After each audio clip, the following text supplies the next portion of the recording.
Alhamdulillah, Alhamdulillahirabbil alamin. Hamdan katsiran tayyiban mubarakan fi kama yuhibbuhu rabbuna wa yardah. Asyhadu an la ilaha illallah wahdahu la syarikalah wa asyhadu anna Muhammadan abduhu wa rasuluh la nabiyya wa la rasula ba'dah. Amma ba'd. Segala puji hanya bagi Allah yang telah memberikan kita berbagai macam kenikmatan. Insyaallah subuh kita kali ini akan kita lanjutkan kajian tentang pembahasan kitab Min Kunuzis Sunnah ya. Min Kunuzis Sunnah insyaallah akan dilanjutkan dengan hadis yang kemarin semalam itu kita bahas tentang 7 golongan orang-orang yang mendapatkan kesuksesan. Alhamdulillah kita insyaallah dengan mengkaji kitab ini berarti kita akan mendapatkan sebuah bongkahan ya, sebuah bongkahan emas, sebuah harta karun yang pada dasarnya harta karun itu yang hakiki adalah sebuah ilmu yang kita gali dari sunnahnya Nabi Muhammad SAW. Jadi ketika kita mengkaji sunnah-sunnah Nabi itu adalah pada dasarnya kita menggali bongkahan-bongkahan emas ya.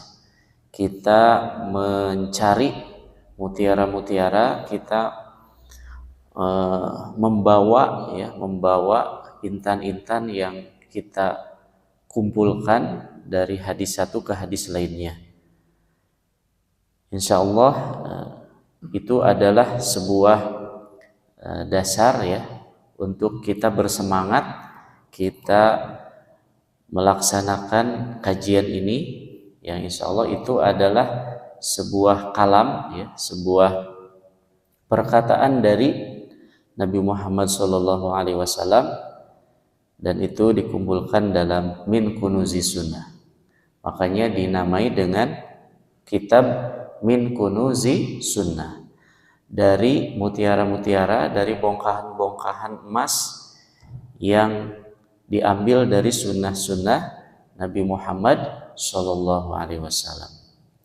Selain itu, kitab yang dikarang juga oleh Muhammad Ali As-Subuni ini merupakan Jawami'ul Ulum wal Hikam, Jawami'ul Kalim ya.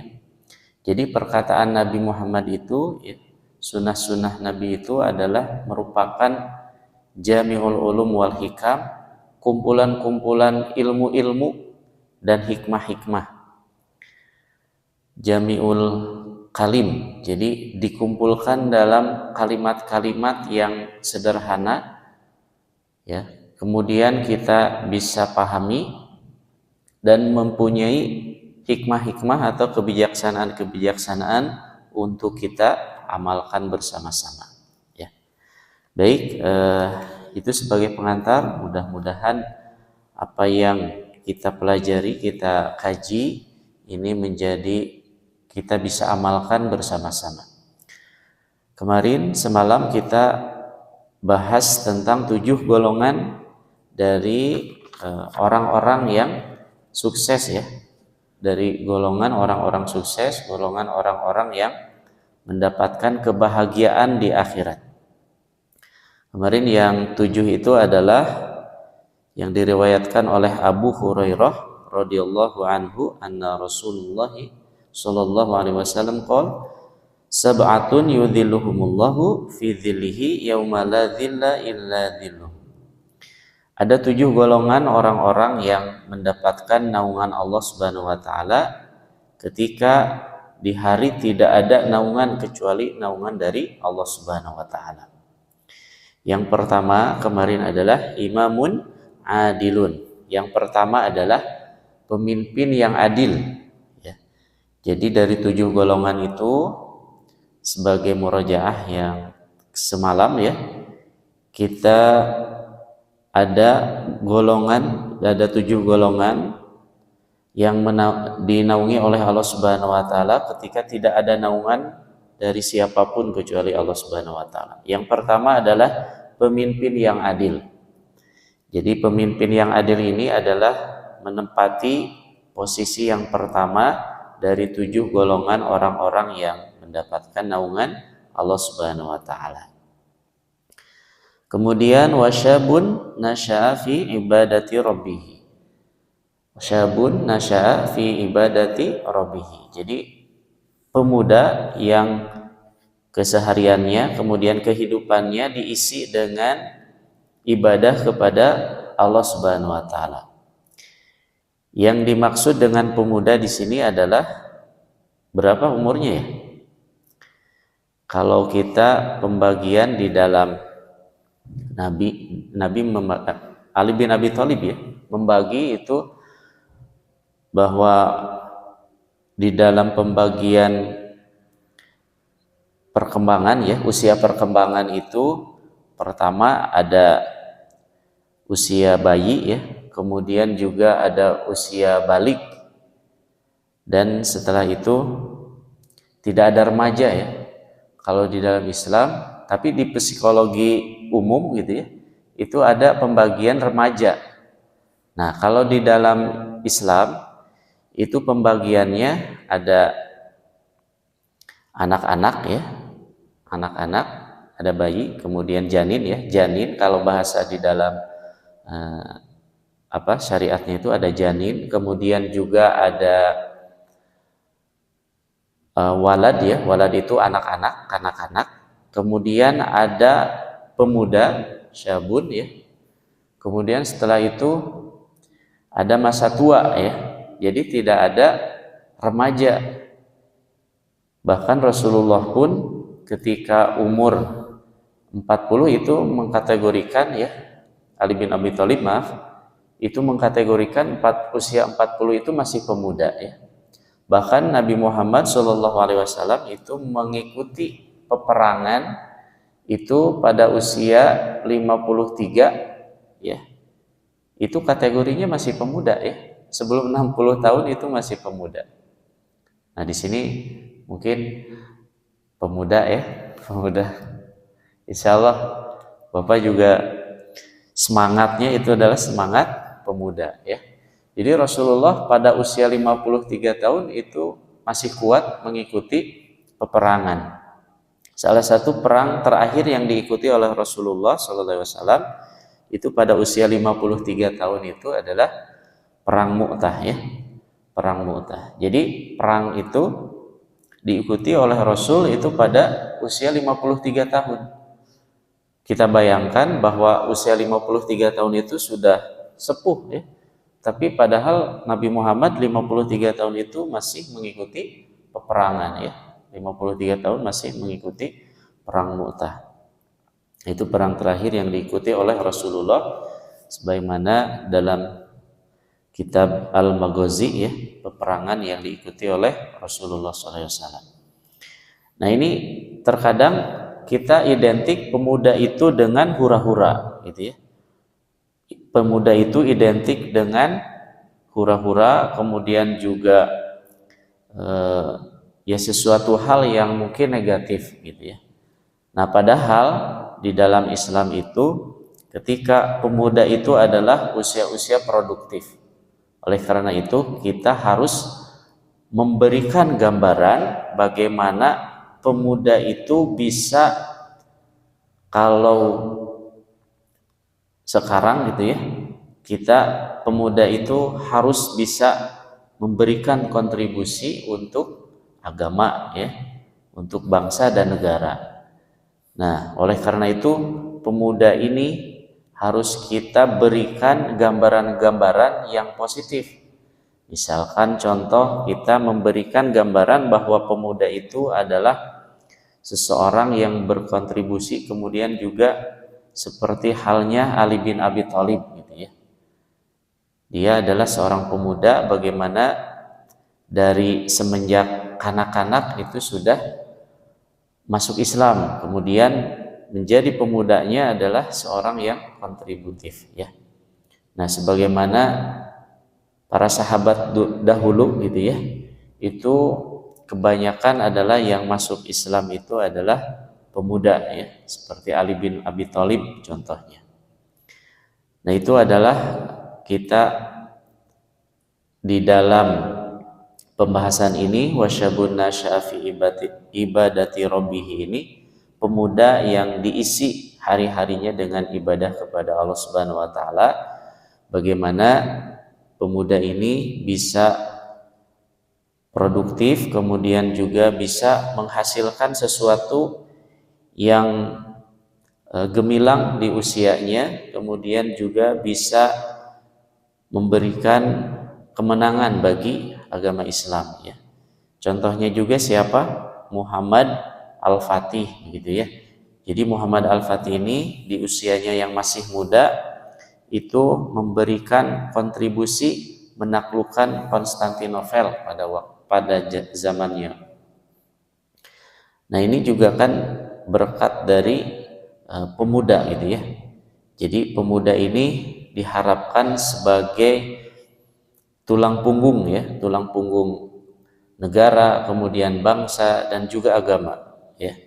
Jadi pemuda yang diisi hari-harinya itu ibadah kepada Allah, ibadah kepada Tuhannya, ibadah kepada Allah Subhanahu wa taala, dan kita tidak membatasi bahwa ibadah itu adalah ibadah yang hanya ritual saja. Jadi ibadah itu bisa bermakna sosial, juga ibadah-ibadah yang lain yang diniatkan, yang disyariatkan oleh Allah Subhanahu wa taala ya. Kemudian juga kemarin yang ketiga adalah warajulun qalbuhu mu'allaqun fil masajid. Ini adalah seseorang yang hatinya terkait kepada masjid ya.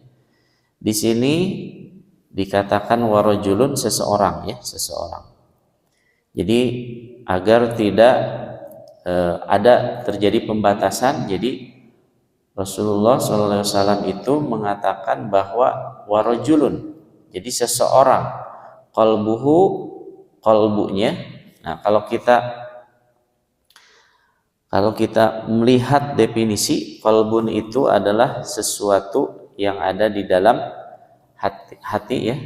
Hati atau qalbun itu sesuatu yang ada di dalam jasad kita, yang itu adalah merupakan raja ya. Rajanya manusia itu adalah qalbunnya. Jadi apabila qalbunnya baik, maka seluruh jasadnya pun baik. Apabila qalbunnya itu sakit ya, maka semuanya sakit. Jadi penggeraknya itu adalah qalbun ya. Jadi qalbun itu kalau kita lihat ya di dalam anatomi tubuh kita itu di bagian kanan ya, kanan. Itu kalau di dalam kedokteran, hati itu adalah liver ya. Betul nggak? Hati itu liver ya. Liver itu bahasa kedokteran itu ya liver ya. Hati itu liver. Jadi liver itu yang menyaring ya berbagai macam racun. Jadi kalau kita tidur dari jam 11 sampai jam 1 malam, ya bekerjanya dari antara jam 11 sampai jam 1 malam. Jadi itu liver ya. Liver itu bekerjanya dari jam 11 sampai jam 1 malam. Oleh karena itu tidak baik gitu ya ketika kita tidak tidur pada waktu itu. Dalam artian kita begadang gitu ya, tidak mengerjakan sesuatu, tapi kita tidak tidur pada waktu itu. Karena liver adalah dia yang bekerjanya pada jam 11 sampai jam 1 malam. Jadi yang menyaring racun-racun ya, toksin-toksin yang ada di dalam tubuh kita. Oleh karena itu kalau orang yang terkena penyakit liver, yang terkena, kalau bahasa kitanya adalah penyakit hepatitis ya, atau penyakit kuning, biasanya disebutnya penyakit kuning, itu dia tidak akan bisa tidur ya. Akan namanya itu akan tidak bisa tidur, dan di sini akan terasa panas, kemudian air seninya itu akan kuning juga, kemudian mata dan badannya akan kuning gitu ya. Kemudian air seninya keruh ya, kemudian fesesnya juga ya, pupnya itu berwarna agak pucat gitu ya. Nah itu karena kolbunnya itu masalah ya. Tapi di sini walaupun kolbun itu secara mungkin secara fisik sakit, mungkin nanti secara psikis juga bisa jadi tidak sakit ya, karena itu adalah sebuah perumpamaan bahwa kolbun itu di sini kalau di dalam bahasa kedokterannya liver ya, nah dalam bahasa agamanya adalah kolbun ya, dia sesuatu yang mungkin menjadi raja. Oleh karena itu kalau livernya sakit, semuanya itu akan berefek menjadi sakit juga gitu ya. Jadi dia tidak akan bisa tidur, kemudian insomnia, dan akan menyebabkan racunnya menyeluruh ke seluruh tubuh gitu ya, akan menyeluruh ke seluruh tubuhnya, karena kolbun ini atau liver ini yang menyaring berbagai macam racun atau toksin-toksin dan yang ada di dalam tubuh. Kemudian yang keempat adalah warajulani tahabban fillah ijtama'a alaihi wa tafarraqa alaihi. Dua orang yang saling mencintai karena Allah, kemudian berkumpul karenanya dan berpisah pun karena Allah Subhanahu wa taala. Kemudian warajulun da'athu imra'atun datu munsibin wa jamalin faqala ini akhafullah. Seseorang yang diajak tidak baik oleh perempuan, kemudian perempuannya ini adalah perempuan yang sangat cantik, kemudian juga sangat kaya, tapi dia mengatakan bahwa ini akhafullah, sesungguhnya aku takut hanya kepada Allah Subhanahu wa taala. Nah, kita harus mengenali gitu ya, nasab, kemudian juga hasab yang ada pada diri kita, keluarga kita. Kemarin pembahasannya sampai nasab dan hasab ya. Nah, kita kalau bisa ya, sebagai seorang yang muslim itu harus mengetahui nasab dan hasab yang ada pada keluarga kita. Jadi kalau nasab itu adalah garis keturunan ya, keturunan secara lahir ya. Misalkan contoh, saya sendiri tidak bisa menelusuri ya nasab saya 3 tingkat lebih ke atas ya. Misalkan contoh saya Abdurrahman bin Sutisna bin Udin bin Ain. Nah, ke atasnya itu saya tidak bisa menelusuri. Nah, di sini kalau ada bisa 4 tingkat atau 5, apalagi lebih gitu ya, itu sudah 7 turunan ke atas, itu sudah bagus ya. Ada yang bisa ini Pak? Teddy bin Arman bin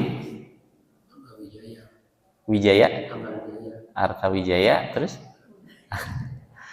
itu ke atas di ini ya, dijaga. Nabi Muhammad SAW itu terjaga ya nasabnya itu.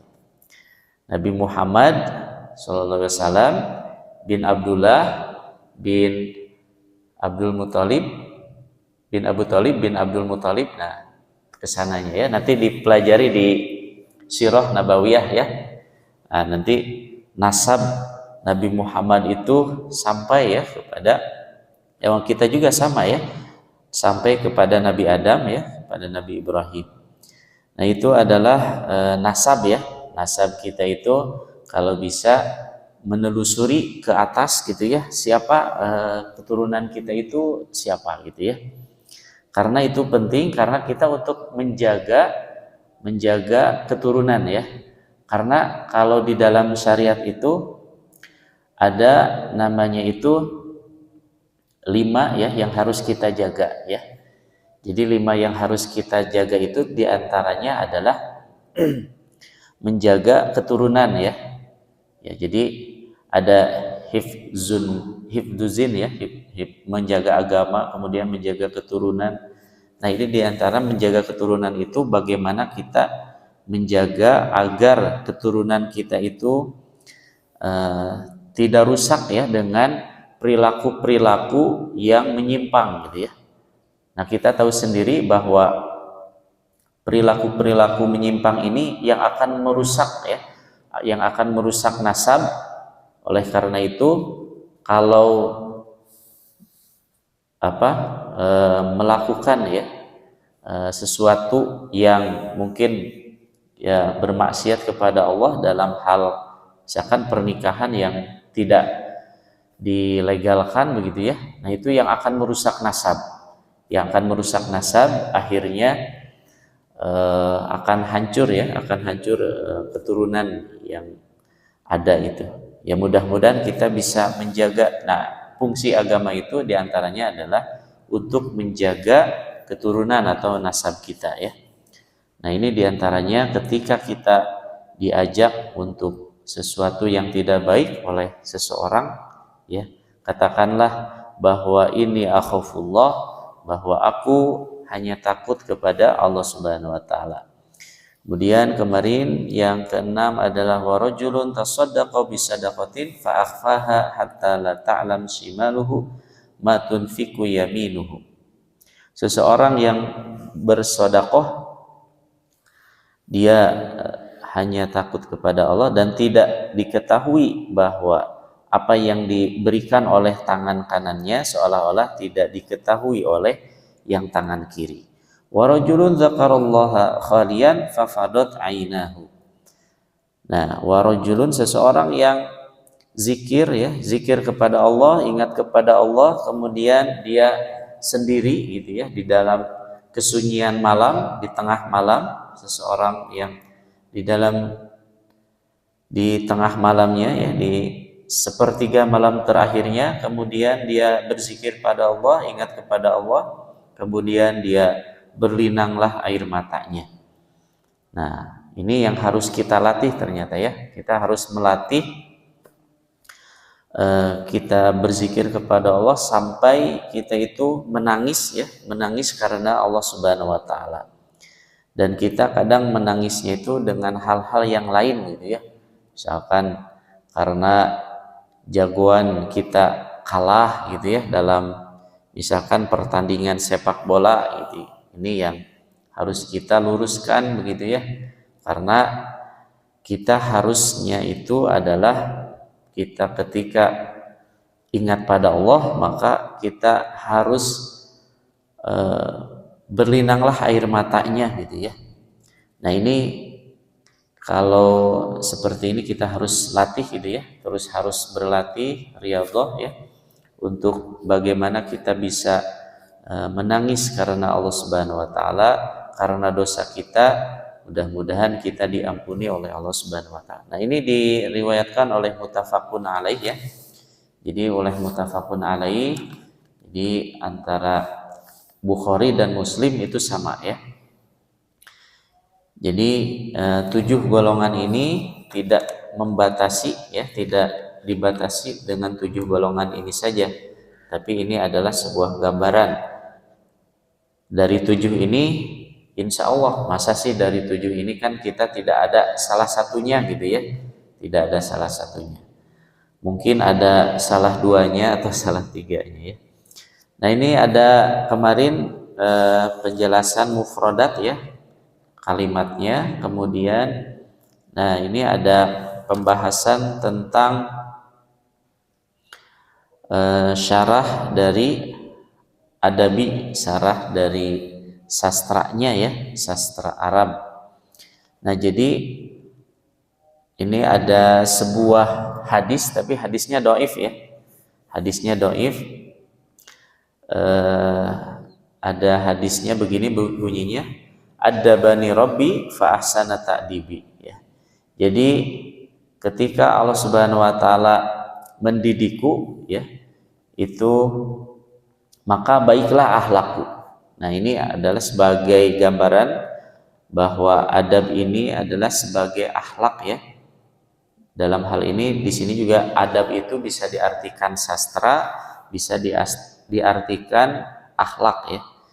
Jadi kita biasanya menyebutnya adab Islam atau akhlak Islam ya, akhlakul karimah atau adab Islami.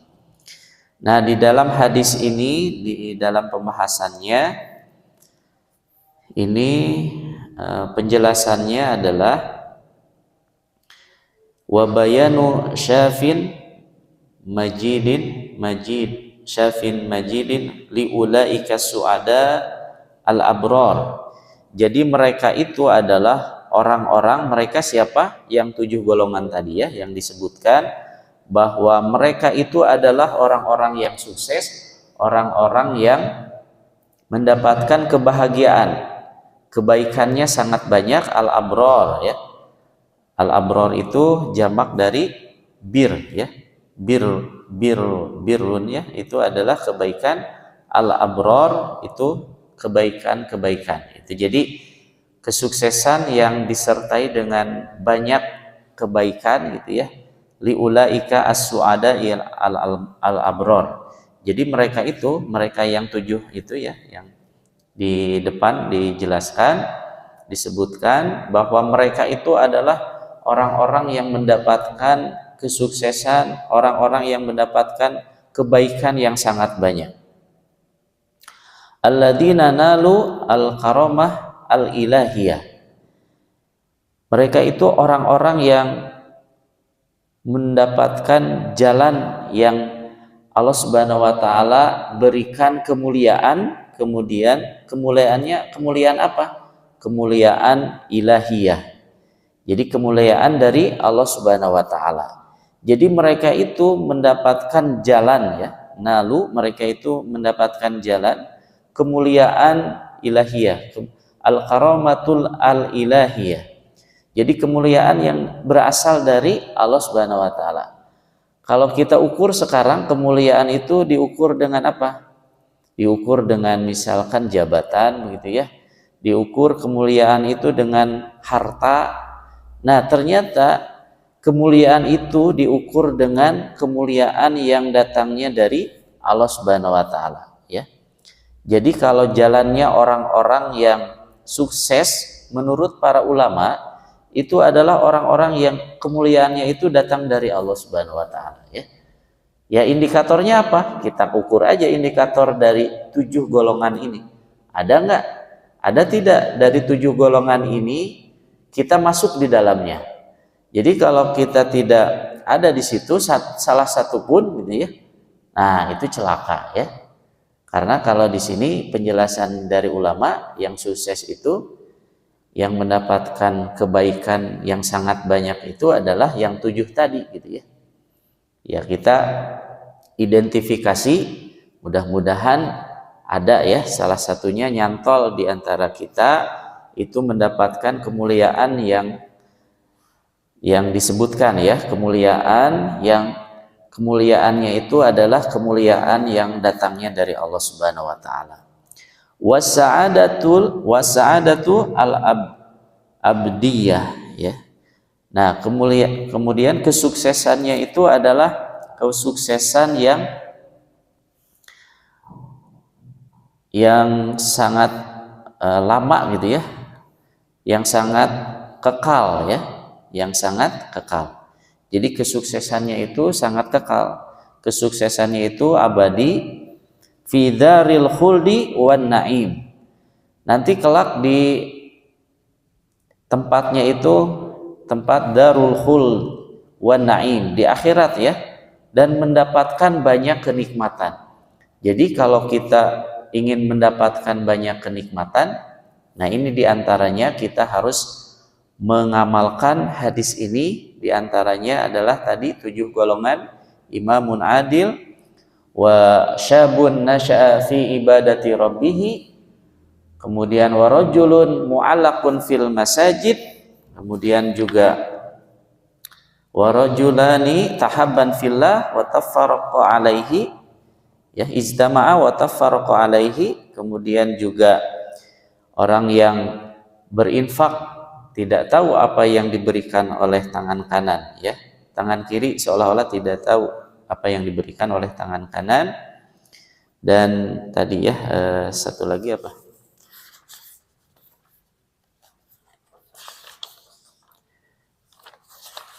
yaitu ya diantaranya wa rajulun da'athu imra'atan munsibin wa jamalin, ya, inni akhafullah, wa rajulun dzakarallaha khalian fa fadat ainahu. Nah itu kemudian penjelasan lainnya bisa babin ma qaddamu fid dunya min salihil a'mal, disebabkan bahwa di dunia itu mereka itu melaksanakan amal yang solih, ya. Jadi ketika di dunia ternyata mereka itu yang 7 golongan itu melaksanakan solihul a'mal, melaksanakan amal yang solih. Ada sebuah biasanya digunakan untuk iftitah, ya, alhamdulillahilladzi bihi tatimus solihah.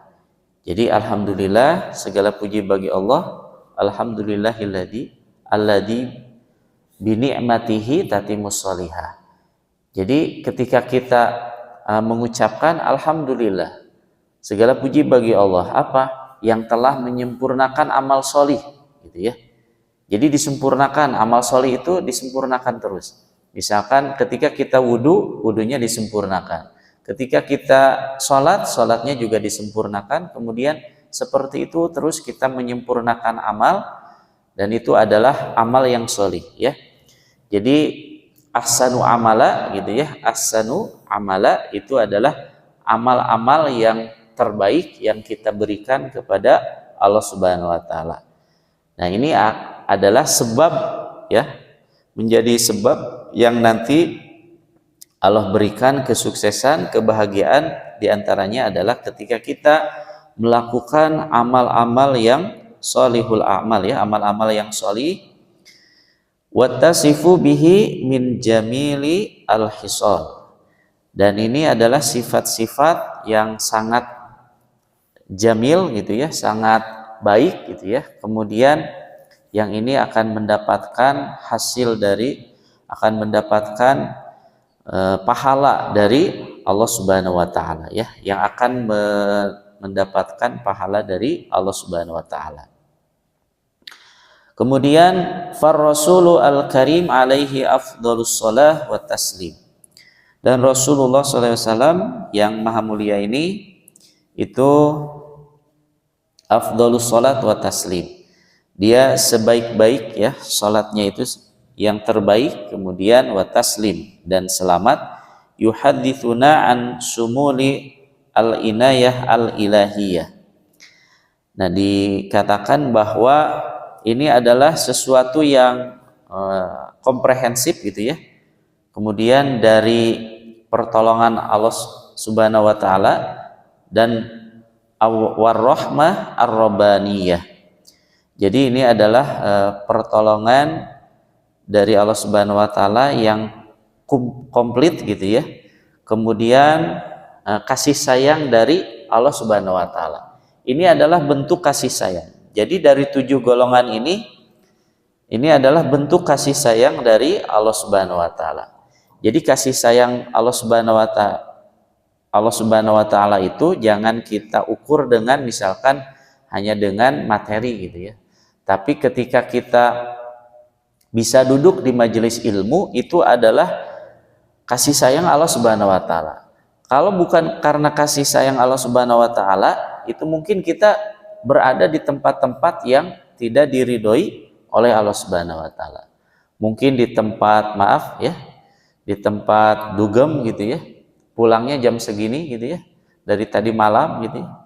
Nah itu, jadi ketika kita di majelis, alhamdulillah ya, itu adalah kasih sayang dari Allah Subhanahu wa taala ya.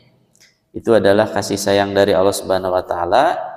Mudah-mudahan kita mendapatkan ya rahmah ar-rabbaniyah. Kita mendapatkan kasih sayang Allah Subhanahu wa taala ya. Itu pertolongan Allah ya. Jadi kalau bukan karena pertolongan Allah, mungkin juga saya tidak sampai di sini gitu ya. Mungkin ya, nauzubillah, mungkin celaka atau apa ya, tidak bisa di sini gitu ya. Itu karena pertolongan Allah Subhanahu wa taala ya. Kita bisa bangun tidur itu juga karena pertolongan Allah Subhanahu wa taala. Tahta dzilli arsyillahi al-karim. Nanti Allah naungi ya, di bawahnya itu oleh arsy Allah Subhanahu wa taala. Kita dinaungi oleh Allah Subhanahu wa taala ya. Nanti kelak di akhirat kelak ya.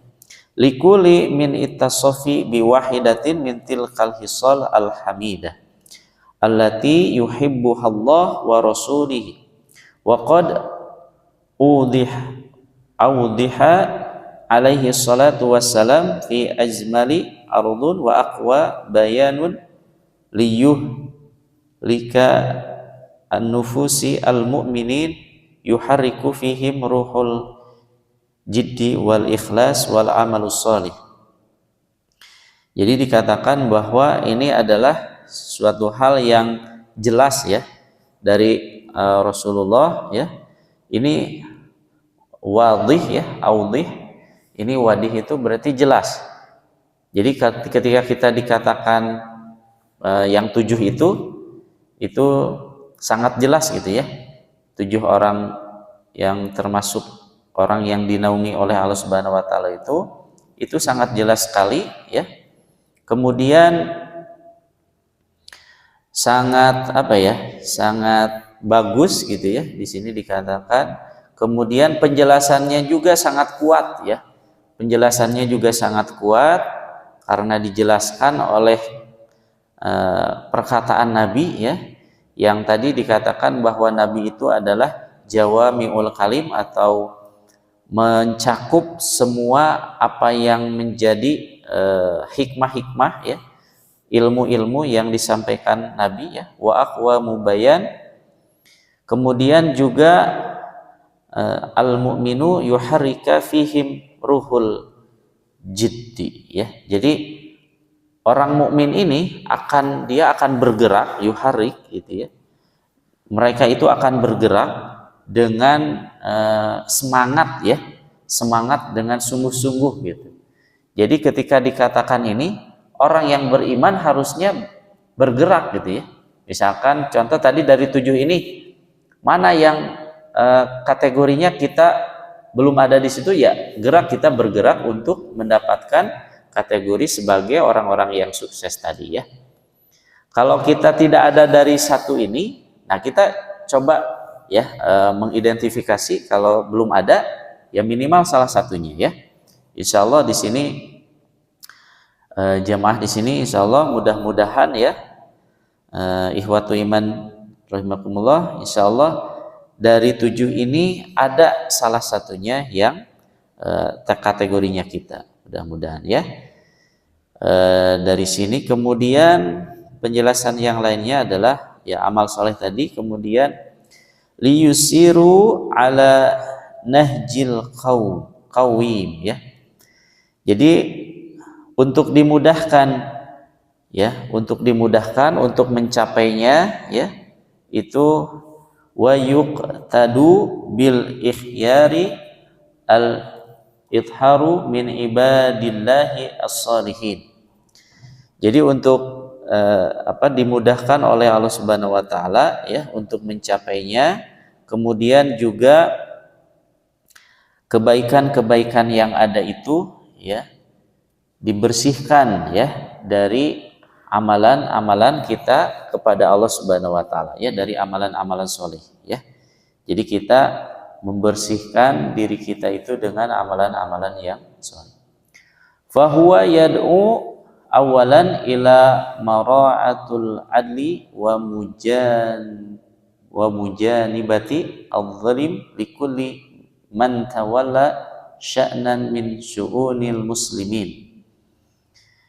Jadi dikatakan bahwa ini adalah sebagai penjagaan ya, penjagaan kepada setiap muslim ya dari urusan-urusannya.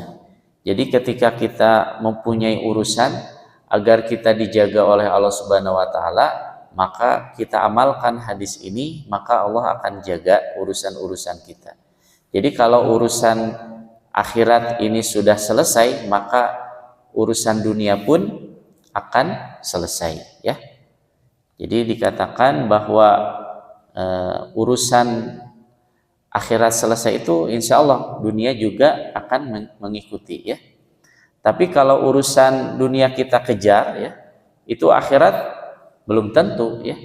Tapi kalau akhiratnya dikejar, insya Allah dunianya juga akan mengikuti ya.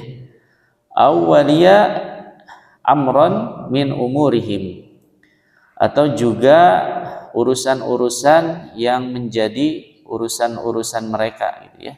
Jadi urusan-urusan kaum muslimin ini banyak yang terbengkalai karena memang orang muslim ini juga menyepelekan gitu ya urusan-urusan akhirat.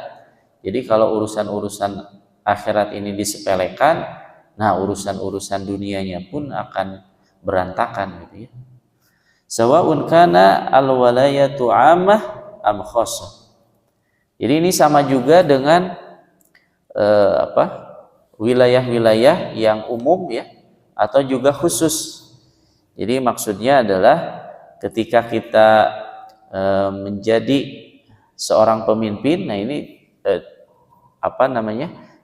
punya urusan yang umum juga urusan yang khusus. Ya maksudnya adalah ketika kita jadi seorang pemimpin ya, itu kita harus mengurus juga urusan akhiratnya.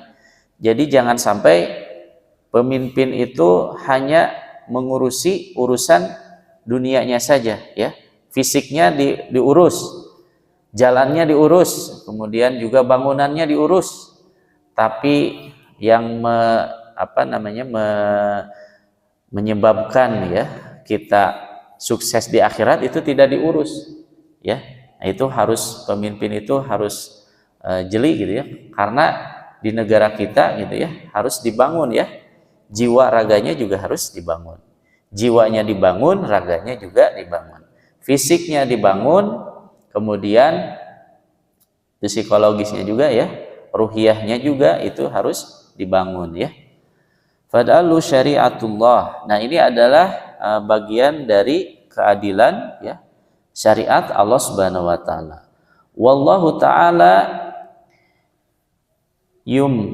kitu adz-dzulm wa yukrihu. Jadi Allah Subhanahu wa taala itu ya, itu tidak menyukai ya, wa yukrihu, tidak menyukai orang-orang yang zalim ya.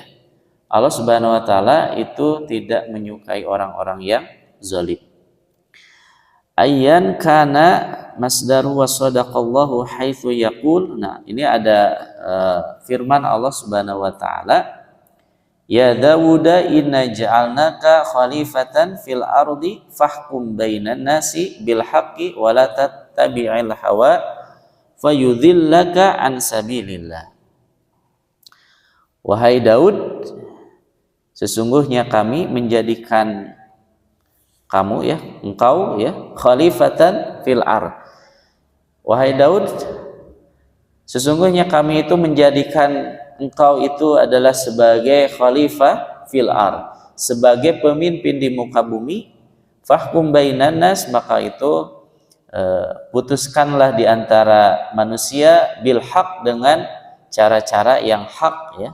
Wala tattabi'il hawa, kemudian jangan engkau menuruti hawa nafsu, fayudhillaka an sabilillah. Dan maka ya, yang paling utama itu bagi engkau adalah an sabilillah, di antaranya adalah berpegang teguh kepada jalan Allah. Jadi ketika seorang pemimpin ya, panduannya di sini adalah kita harus memutuskan sesuatu dengan adil, dengan yang baik ya, dengan yang hak. Kemudian kita jangan menuruti hawa nafsu kita. Jadi ketika kita jadi pemimpin jangan sampai menuruti hawa nafsu ya. Kita harus berpegang teguh kepada jalan Allah Subhanahu wa taala, yaitu Al-Qur'an dan sunnahnya ya. Wa huwa yad'u tsaniyan asyabu ila iqbali ala taatillah wa ibadati. Jadi dikatakan bahwa kita itu ya mengajak ya para pemuda ya untuk apa? Iqbalu ala taatillahi wa ibadati. Kita mengajak para pemuda ya, siapapun gitu ya, kita mengajak ya, syababun ila iqbali ala taatillah wa ibadati. Kita mengajak sebanyak-banyaknya para pemuda untuk taat kepada Allah Subhanahu wa taala dan beribadah kepadanya. Jadi ini yang dimaksud dengan syabun wa nasya'a fi ibadati rabbih. Kita mengajak ya pemuda itu untuk apa tadi ya? Ketika ruhiyahnya sudah dibangun, maka mereka akan menggerakkan ya, kepada ya taatillah wa ibadati, kepada ketaatan kepada Allah dan ibadah kepadanya gitu ya. Nah ini harus banyak ya, kita harus mewujudkan beberapa program gitu ya. Untuk apa? Untuk pemuda-pemuda yang ada di sekitar kita. Untuk apa? Untuk kesuksesan akhirat ini ternyata kuncinya ada di pemuda ya. Di sini kata kuncinya adalah syabab ya, pemuda, dan tidak dibatasi tadi, pemuda itu tidak dibatasi sampai umur. Kalau di pembagian psikologi itu sampai pemuda itu umur 20-an atau 30 ya. Tapi kita kalau di dalam Islam itu sampai 40, 50 juga masih ya. Ternyata yang misalkan yang 60 masih bisa dikategorikan pemuda. Kenapa? Dengan semangatnya gitu ya. Semangatnya mencari ilmu itu bisa dikategorikan juga pemuda gitu ya. Jadi jangan sampai kita membatasi ya, pemuda ini sebagai seseorang yang tadi, karena kalau di kita dibatasi dengan remaja, pemuda ya, yang nanti identiknya diidentikan dengan hura-hura, kemudian dengan maksiat kepada maksiat gitu ya. Itu kemudian dengan galaunya gitu ya pemuda itu. Nah, ini yang tidak tidak diinginkan gitu ya. Ternyata remaja pemuda itu identik dengan taat kepada Allah, kemudian juga di dalam Islam itu dengan kesuksesan ya. Di antaranya adalah tadi ya, Muhammad Al-Fatih itu adalah orang yang sukses. Ternyata dia itu menaklukkan Konstantinopel itu pada usia berapa tahun? 15 tahun ya. 15 tahun sudah menaklukkan kota Konstantinopel. Itu jadi wali kota ya. Nah sekarang kalau di kita wali kota itu umurnya berapa? Ya minimal misalkan 30 sekarang itu ya, atau 40. Nah Muhammad Al-Fatih itu 15 tahun sudah menjadi wali kota ya, menaklukkan Konstantinopel yang sekarang namanya adalah Istanbul ya, Islambul. Nah itu ya, wa mundu bada'a hayatihim wa na'umatu adfarahum liyakunu rijalul mustaqbal wa liyuhiqqa al jailul mathali alladhi yunshiduhu al-islam. Ya mudah-mudahan ya ini adalah sebuah kesuksesan untuk agama kita ya, agama Islam. Walaqad athna al-Qur'an ala fityati ahlul kahfi biqaulihi. Nah ternyata kalau di dalam Al-Qur'an itu identik ya, bahwa pemuda itu dengan ibadah kepada Allah ya. Di sini dijelaskan di kitab ini ya, di Min Kunuzis Sunnah ini, bahwa diceritakan bahwa ahlul kahfi biqaulihi innahu fityatun amanu bi rabbihim wazidnahum huda. Jadi di dalam surat Al-Kahfi, dan kita tahu bahwa Al-Kahfi itu adalah mereka juga pemuda ya. Mereka taat kepada Allah sampai apa? Sampai mereka itu mengasingkan diri di sebuah goa ya. Karena apa? Karena dikejar-kejar oleh pemimpin yang zalim ya, akan dibunuh. Kemudian mereka mengasingkan diri sampai diabadikan oleh Allah Subhanahu wa taala sebagai surat ya di dalam Al-Qur'an. Ahlul Kahfi, Ashabul Kahfi ya. Biqaulihi, nah ini perkataan Allah Subhanahu wa taala di dalam surat Al-Kahfi, innahum fityatun amanu bi rabbihim wazidnahum huda. Sesungguhnya mereka itu adalah fityatun ya. Mereka itu adalah pemuda yang beriman kepada Allah Subhanahu wa taala, wazidnahum, dan mereka itu diberikan petunjuk ya, huda, wazidnahum huda, dan mereka itu diberikan petunjuk oleh Allah Subhanahu wa taala. Ada salah satu doa yang terkenal ya, yaitu doa Ashabul Kahfi. Doanya bagaimana? Rabbana atina fid dunya hasanah. Bukan. Rabbana atina min ladunka rahmah wa hayyina. Rabbana atina min ladunka rahmah wa hayyi lana min amrina rasyada. Nah, itu adalah doa Ashabul Kahfi ya, agar kita dilancarkan urusannya ya.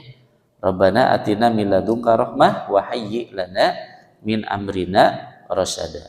Jadi bisa kita amalkan ya doa tersebut, kita hafalkan, kita lafazkan di setiap doa kita. Rabbana atina min ladunka rahmah wa hayyi lana min amrina rasyada. Rabbana atina min ladunka rahmah. Ketika kita Rabbana atina fi dunya hasanah ya.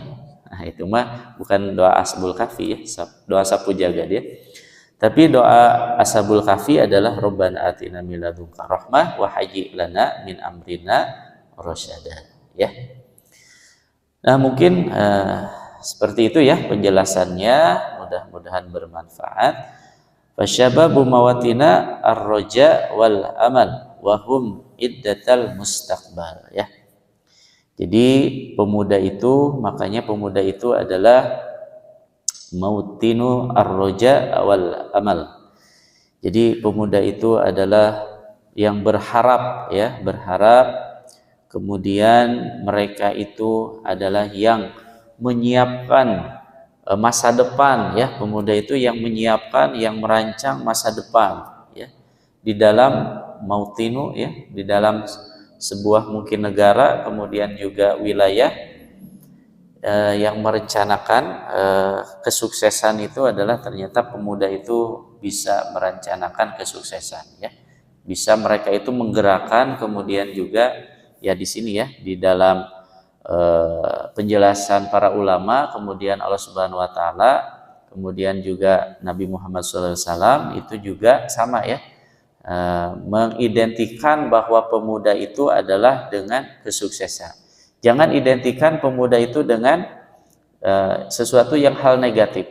Kemudian di framing gitu ya, bahwa pemuda itu adalah sesuatu, remaja itu dengan galau, kemudian dengan sesuatu yang sesuatu yang negatif-negatif. Nah, kita di dalam Islam kita framing bahwa pemuda itu identik dengan sesuatu yang positif, kemudian mengisi hari-harinya dengan sesuatu hal-hal yang positif ya.